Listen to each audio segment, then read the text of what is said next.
Israel और Hezbollah के बीच cease fire का ऐलान हो चुका है। मिडिल ईस्ट में तबाही के मंजर अब नहीं दिखेंगे। अमेरिका की मध्यस्थता से हुए युद्ध विराम समझौते पर अमल भी शुरू हो गया। हिजबुल्लाह नेताओं ने भी इस समझौते पर शुरुआती समर्थन जता दिया है और इसी पर देखिए हमारी ये खास रिपोर्ट। तो मिडिल ईस्ट में जो स्थितियां, जो युद्ध पूरी दुनिया देख रही थी, जिस वजह से मिडिल ईस्ट की जो जनता है, जो वहां पे जो लोग रहते हैं, वो बेबस थे, परेशान थे और हर रोज मौत का शिकार हो रहे थे, वहां पर अब युद्ध विराम लग सकता है। चलिए अब इसी पर खास चर्चा करेंगे। हमारे साथ defence expert retired major Mohammad Ali Shah मौजूद हैं। सर, आपका बहुत स्वागत है जनतंत्र टीवी पर। अब देखिए, अब जिस तरह से ये शांति का पैगाम कहीं ना कहीं जो बाइडेन, जो कि अभी अमेरिका के राष्ट्रपति, और ये माना जा रहा है कि जो बाइडेन की ही ये जो मध्यस्थता जिस तरह से वो स्थापित करने की कोशिश करते रहे और जो उनकी जो तैयारियां थी, जो कवायद थी, वो कहीं ना कहीं रंग ला रही है। और मिडिल ईस्ट में ये जो शांति समझौते की बात, जो सीज फायर की बात निकल के सामने आ रही है, उससे क्या वाकई जो स्थितियां हैं वो बेहतर हो सकेंगी? क्योंकि देखा जा रहा है कि हिजबुल्लाह और इजराइल अब ये दोनों मध्यस्थता के लिए पूरी तरह से तैयार हो चुके हैं। हिजबुल्लाह की तरफ से अटैक्स नहीं किए जाएंगे, इजराइल की तरफ से हिजबुल्लाह में अटैक नहीं किए जाएंगे। तो क्या ये इससे इस तौर पर भी देखिए कि ईरान के लिए ये बड़ा झटका? जी देखिए, जो इनिशियल 60 दिन का सीजफायर जो ये बात कर रहे हैं, तकरीबन 2 महीने की, और देखिए शांति के लिए कुछ भी, मैं तो हमेशा शांति के पक्ष में रहा हूं। मैं फौजी रह चुका हूं, तो मुझे मालूम है कि युद्ध में जो दर्द होता है, जो खून खराबा होता है, जब लोग मारे जाते हैं, तो इससे क्या होता है। तो आज की तारीख में मैं एक फौजी हूं, एक सिपाही हूं शांति के लिए। तो मेरे को खुशी हुई कि सीज फायर हुआ, ठीक है, चाहे बहाना हो चाहे कुछ भी हो, वो आई तो ओवरऑल आई तो शांति ही है। ओवरऑल आई तो इजराइल और हिजबुल्लाह के बीच में ये सीज फायर ये जारी रहेगा, ये युद्ध बंदी, ये जंग बंदी कुछ टाइम के लिए ही सही, लेकिन जारी रहेगी। लेकिन एक मैं आपको एग्जांपल देता हूं ताकि हर कोई समझ जी। ले। देखिए, अगर फर्ज करिए मैं आपके चैनल के साथ काम कर रहा हूं और मैं कॉन्ट्रैक्ट पे हूं, 1 साल का कॉन्ट्रैक्ट है, तो 1 साल के बाद वो कॉन्ट्रैक्ट रिन्यू भी हो सकता है, ऐसा भी प्रोविजन होता है। ठीक उसी तरीके से जैसे अभी शुरुआत में कुछ दिनों के लिए सीज फायर बोला है, फिर हो सकता है ये और बढ़े और बढ़े। और सीज फायर से मैं हमेशा एक फायदा ये देखता हूं कि जब सीज फायर होता है कहीं पे भी, तो उससे दोनों पक्ष में एक शांति की आदत हो जाती है, दोनों पक्ष एक तरीके से सॉफ्ट हो जाते हैं। वो उनको आदत नहीं बनी अभी लड़ने की, खून खराबे की, गोली मारने की या मिसाइल फायर करने की, असला बारूद हथियार की। तो जब ऐसी शांति लोग चख लेते हैं, देख लेते हैं, तो उनको आदत हो जाती है, वो सॉफ्ट हो जाते हैं। तो ये एक और स्ट्रेटेजिकली एक अच्छा तरीका है शांति लाने का। इसको मैं इस तरीके से देख रहा हूं। सर, एक और बड़ा अहम सवाल है, वो ये कि अब जिस तरह से हमने ये देखा था जब इस युद्ध की जब शुरुआत हुई थी, उस दौरान हिजबुल्लाह पूरी तरह से तैयार नहीं था। 7 अक्टूबर का वो दिन था जब ईरान के कहने की वजह से, ईरान की वजह से हिजबुल्लाह इस जंगी मैदान में उतर गया, लेकिन वो पूरी तरह से तैयार नहीं था। लेकिन फिर भी उसकी कहीं ना कहीं ये मजबूरी देखी जा रही थी। लेकिन इन सब के बीच सितंबर महीने के दरमियान जब जो स्थितियां बनी, हिजबुल्लाह के जो तमाम कमांडर्स थे, हिजबुल्लाह ने अपने तमाम जो चीफ है उन्हें खोया। और अब ये सीज फायर क्या उनकी बड़ी मजबूरी या फिर इसके पीछे कोई और जानकारियां? हाँ, आपने बिल्कुल ये सही ऑब्जर्वेशन है कि इसके पीछे या तो मजबूरी या तो बहाना या तो कुछ भी हो सकता है इसमें। अल्टीमेटली मैं सेंस में, ब्रॉडर पिक्चर में ऐसे देख रहा हूं कि अल्टीमेटली हुआ क्या, अल्टीमेटली आई शांति वहां पर। तो मैं भले ही इसमें अमेरिका जो है कभी भी कुछ भी बिना चाल के नहीं चलता है, उसके पीछे कोई चाल जरूर होती। तो अल्टीमेटली लार्जर पिक्चर में, broader sense of the term में मैं देख रहा हूं कि भलाई इसमें अगर स्ट्रेटेजिकली टाइम मिले, फर्ज करिए सीज फायर इसलिए रखी गई है ताकि दूसरे पक्ष को थोड़ा कमजोर करेंगे। ऐसा भी होता है अक्सर सीज फायर में, ताकि जैसे मैं बताया कि अगला पक्ष सॉफ्ट हो जाएगा तब तक, चाहे भलाई वजह कुछ भी हो। आई यहाँ पे 60 दिन की इनिशियल शांति है और मैं उम्मीद कर रहा हूं कि यही 60 दिन और आगे बढ़े और आगे बढ़े। इस तरीके से हम प्रोलॉन्ग, कई बार तो सीज फायर और नेगोशिएशन करने का एक तरीका होता है। आप नेगोशिएशन को लंबा खींच रहिए, नेगोशिएशन होती रहेंगी, नेगोशिएशन के नाम पे और सीज फायर लंबा खिंचता रहेगा, तो फिर मैं अल्टीमेटली सीज फायर, युद्ध विराम को मैं एक पॉजिटिव डेवलपमेंट देख रहा हूं जी। सर, गाजा पर भी ये हमले, हालांकि हमास के खिलाफ ये हमले लगातार जारी रहेंगे, इस पर भी स्थितियां एक बार स्पष्ट कीजिएगा कि अब क्योंकि हिजबुल्लाह मध्यस्थता की तरफ बढ़ चुका है, हिजबुल्लाह शांति चाहता है, तो कितना आने वाले दिनों में, अगर हम गाजा के अगर परिप्रेक्ष्य में देखें, तो कितने बदलाव आने वाले दिनों में देखे जाएंगे? जी देखिए, गाजा पट्टी में कितने मासूम, कितने खवातीन, कितने बच्चे, बुजुर्ग, निहत्थे, सिविलियंस, मासूम, लाचार, मजलूम मर चुके हैं ऑलरेडी हम्म। बिलबिलाते हुए। हम्म। और वो इजराइल के सपोर्टर थे, वो भी आज की तारीख में कह रहे हैं इजराइल को, तुम बस भी करो भाई, क्या हो क्या रहा है ये। हम्म। तो ये काफी टाइम से चलता है। तो गाजा पट्टी के लोग, बल्कि जो हमास ने जो कार्रवाई करी थी पिछले साल 7 अक्टूबर को, वो घिनौनी हरकत थी, एक बहुत ही गिरीवी हरकत थी, एक बहुत ही उग्रवाद, मतलब क्या बोले, एक दहशतगर्दी वाली हरकत थी। हम्म। उसका खामियाजा किसको भुगतना पड़ा? उसका खामियाजा भुगतना पड़ा जो गाजा पट्टी में मासूम लोग थे उनको। तो एक तरीके से जो गाजा पट्टी में जो लोग मारे गए हैं, वो इसराइल ने तो मारे हैं, इसमें तो हम्म। कोई शक की बात है ही नहीं। हम्म। लेकिन हमास काफी हद तक इसका जिम्मेदार था। हिजबुल्लाह कूद पड़ा कि भाई हम अपने भाइयों की तकलीफ में आते हैं, हम कूद हम्म। पड़ते हैं, तो हम्म। हिजबुल्लाह कूद पड़ा। तो इसमें कई तरीके से ये मामला।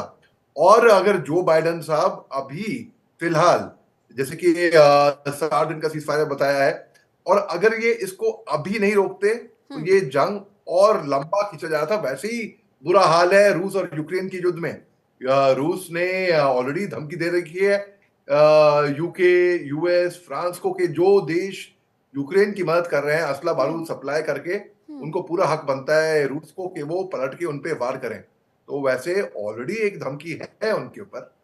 और जहां पर बुरा वक्त चल रहा है दुनिया का, वहां पर एक और ऐसी जंग जो गल्फ में हो रही है, बहुत खतरे की घंटी थी ये पूरी हम्म। दुनिया के लिए जी। सर, जिस तरह से हिजबुल्लाह ने ये बड़ा स्टैंड लिया है, तो आने वाले दिनों में अगर सीरिया या फिर और भी तमाम जो ईरान के जो मददगार हैं, उनका क्या कुछ स्टैंड होगा? क्योंकि अगर हिजबुल्लाह की कहीं ना कहीं ये मजबूरी मानी जाती है, तो क्या ईरान के लिए मुश्किलें, सीरिया के लिए और भी जो तमाम जो सहयोगी देश है उनके लिए किस तरह की स्थितियां आने वाले दिनों में पनपती हुए नजर आएंगी? जी देखिए, सीरिया ने और सऊदी अरेबिया ने पहले बोल दिया था, जब ईरान धमकी दे रहा था इसराइल को कि वो उन पे हमला किसी भी टाइम करेगा, हम्म। तब दो थे, एक सीरिया और एक सऊदी अरेबिया, जो बाहर निकल कर आए। उन्होंने बोला कि उनकी एयर स्पेस इस्तेमाल नहीं होगी हम्म। इसराइल पे हमला करने, यानी कि इनडायरेक्टली वो इसराइल की मदद कर रहे थे, एक तरीके से इसको देखा जाए तो ऐसे। हम्म। अब आप देखिए, अप्रैल के महीने में, in the beginning of April, जब सीरिया के कंसुलेट पे एक हमला होता है और आईआरजीसी, ईरानियन रेवोल्यूशनरी को गार्ड के जो कुछ लड़ाके हैं, वो इस पे मारे जाते हैं। ईरान को आता है गुस्सा, ईरान कहता है हम बदला लेंगे, हम हमला करेंगे। हम्म। और ये क्लियर नहीं था कि वो कंसुलेट पे हमला किसने किया था, हम्म। ये कुछ साबित हो नहीं पाया इसमें। तो ये एक केवल स्पेकुलेशन था, जो कि हो सकता है सही हो हम्म। सकता है ना भी हो, वो अलग बात है। लेकिन मोस्ट प्रॉब्ली शक की नजर तो इसराइल पे गई थी। ईरान हमला करती है इसराइल पे उनके सेंट्रल इकोनॉमिक जोन पे, हम्म। मिड लाइन पे, जहां हम्म। न कि कोई सिंबॉलिक हमला, उन्हें दिखा दिया कि भाई हमने हमला किया। हम्म। अब सीरिया जो है वो दूर जाना चाह रही थी कि भाई वो ज्यादा इसमें इन्वॉल्व ना हो। हम्म। लेकिन देखिए, अल्टीमेटली जो ऐसे मुल्क होंगे जो बाहर बैठ के इस पे इन्वॉल्व नहीं होना चाहेंगे, चाहे चाहते हुए या ना चाहते हुए भी, उनको इसके अंदर इन्वॉल्व तो होना ही पड़ेगा किसी भी तरीके से। तो इनके जो युद्धबंदी है, इनके कई सारे टर्म्स कंडीशंस भी लगा रखे हैं हम्म। कि जो हथियार हैं, जो लड़ाके हैं, वो ब्लू लाइन जो इन्होंने बनाई है कि हिजबुल्लाह जो है वो ब्लू लाइन हटा देगी, और जो अनऑफिशियल बॉर्डर है, यानी कि लेबनान का और इसराइल का, हम्म। और जो लतानी रिवर है, जो कि 30 किलोमीटर यानी कि 20 माइल नॉर्थ पे पड़ता है, तो हिजबुल्लाह के लड़ाके वहां तक आ नहीं सकते हैं। मतलब ये है कि उनको, कि हिजबुल्लाह उसको क्रॉस कर लेगी। और इसके अलावा 60 दिन की इन्होंने इनिशियली हम्म। बात रखी है। हम्म। और हिजबुल्लाह के लड़ाके हैं वो रिप्लेस होंगे जो लेबनीज आर्मी के फोर्सेस हैं, हम्म। वो कि हिजबुल्लाह के लड़ाके पीछे जाएंगे, उनके बदले में लेबनीज आर्मी के लोग वहां पर वो मोर्चे संभालेंगे। इसके तो ताकि जब फौज संभालती है तो एक तौर तरीका मेंटेन रहता है। हम्म। जब हिजबुल्लाह जो कि नॉन स्टेट फैक्टर है, क्योंकि हुती हमास हिजबुल्लाह ये नॉन स्टेट फैक्टर है, हम्म। तो इस तरीके से कई सारी शर्तें रखी गई थी और वेडनेसडे से ये लागू होएगा। तो इसमें मैं तो ये उम्मीद कर रहा हूँ कि इसका इंटेंशन होगा कि भाई कि शायद परमानेंट ही सीज फायर निकले कोई, और इंटेंशन तो यही होगा कि वो परमानेंट सीज फायर था इसका। और सर, जिस तरह से अब शर्तों के आधार पर ये सीज फायर की बात सामने आई है, हिजबुल्लाह चाहे उसकी मजबूरी हो या फिर वो उसकी खुद की ख्वाहिश हो, इस मिडिल ईस्ट में जो जंग चल रही है उसको युद्ध विराम देने की। लेकिन अगर हम माने, अगर हम वहाँ की बात करें, गाजा की बात करें, जहाँ पर इजराइल के जो तमाम लोग हैं वो बंधक बनाए गए हैं, तो अब ऐसे में इजराइल का क्या कुछ स्टैंड उन बंधकों को छुड़ाने के लिए, क्योंकि लगातार इजराइल बड़े बयान भी देता रहा है कि वो अपने बंधकों को वापस लेकर के आएंगे।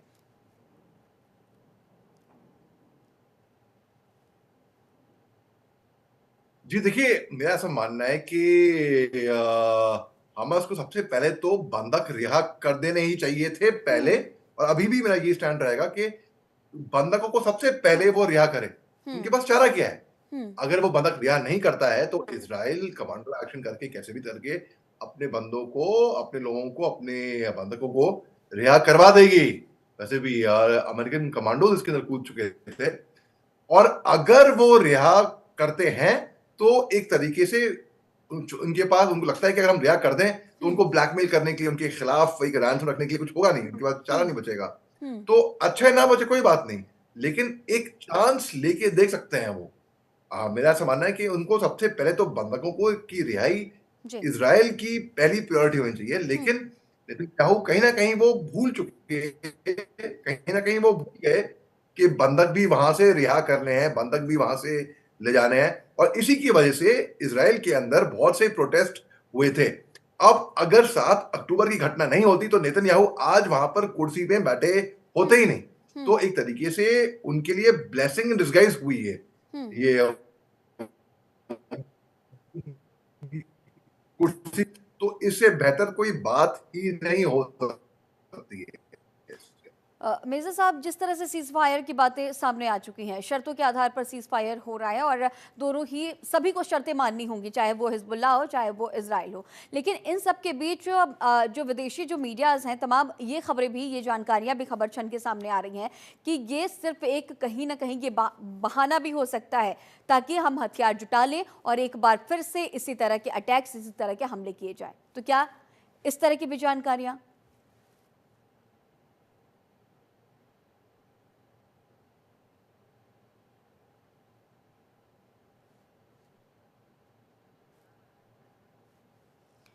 ठीक है, एक बार फिर से संपर्क साधने की कोशिश करेंगे और शर्तों पर ये सीज फायर, और एक छोटी सी गलती के बाद फिर से बड़ा कोहराम मच सकता है हिजबुल्लाह और इजराइल के बीच ये समझौता, ये सीज फायर, क्योंकि अब इजराइल, हिजबुल्लाह नहीं चाहती कि और भी ज़्यादा हिजबुल्लाह के जो तमाम कमांडर्स हैं, इस युद्ध के दौरान तमाम कमांडर्स की जान चली गई। तो अब ऐसे में हिजबुल्लाह के जो लड़ाके हैं वो नहीं चाहते कि और भी ज़्यादा मुश्किलें खड़ी हो और मिडिल ईस्ट में शांति समझौते की बात कही जा रही है। शर्तों के आधार पर ये सीज फायर, और अब हिजबुल्लाह की तरफ से कोई भी हमले नहीं किए जाएंगे, इजराइल की तरफ से हिजबुल्लाह पर कोई भी हमले नहीं किए जाएंगे। हमारे साथ लगातार रिटायर्ड मेजर मोहम्मद अली शाह हमारे साथ में मौजूद है। मेजर साहब, एक बार फिर से आपसे वही सवाल कि जिस तरह से देखिए तमाम ये सीज फायर की बात कही जा रही है, शर्तों के आधार पर सीज फायर, हिजबुल्लाह भी हमला नहीं करेगा और नेतन्याहू की तरफ से भी हमले नहीं किए जाने, ऐसी जानकारियां सामने आई है। लेकिन इसके साथ ही जो तमाम जो विदेशी मीडियाज हैं वो ये भी कह रहे हैं कि ये कहीं ना कहीं इस तरह से भी हो सकता है कि क्या ये एक छोटा सा बहाना हो और इन सब के बीच जो तमाम जो हथियार हैं उन्हें जुटाया जाए और एक बार फिर से इसी तरह के हमले, या फिर ये वाकई एक समझौते के तौर पर माने?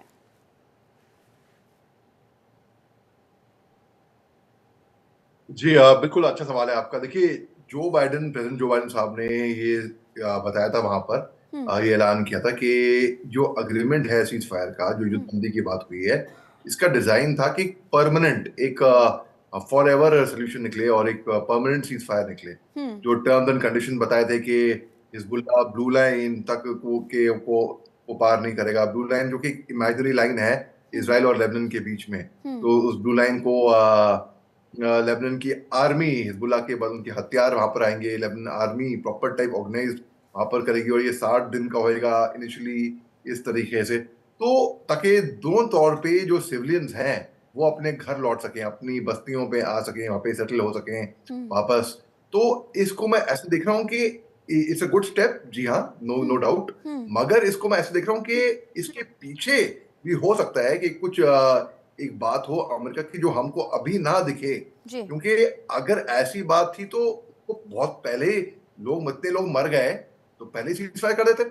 ऐसी बात थी तो आप गाजा पट्टी में भी सीज फायर लगा देते इसराइल के साथ। ऐसी बात थी तो कई सारे इसमें इफ्स एंड बट्स निकल कर आते हैं, और लेकिन सबसे अच्छी बात यह है कि मेरे को अच्छी लगी कि हाँ, कुछ वक्त के लिए ही नहीं, के लिए ही सही, लेकिन बंद तो होगी ये जंग कुछ टाइम ठीक है के सर, लिए। उम्मीदें यही जताई जा रही हैं कि मिडिल ईस्ट में अब शांति हो, ताकि जो वहाँ के लोग हैं वो अब इन मुश्किलों से, इन हालातों से बच सके। आपका हमारे साथ इस खास चर्चा में बने रहने के लिए बहुत शुक्रिया। और इजराइल और हिजबुल्लाह के बीच सीज फायर का ऐलान हो गया। मिडिल ईस्ट में अब तबाही के मंजर नहीं दिखेंगे, ऐसी उम्मीद जताई जा रही है, क्योंकि जो बाइडेन की तरफ से जो ये मध्यस्थता स्थापित करने की कोशिश की गई है, उससे विराम समझौते पर अमल भी अब शुरू हो चुका है। लेकिन आने वाले दिनों में क्या हालात ऐसे ही रहेंगे, ये तो देखने वाली बात होगी।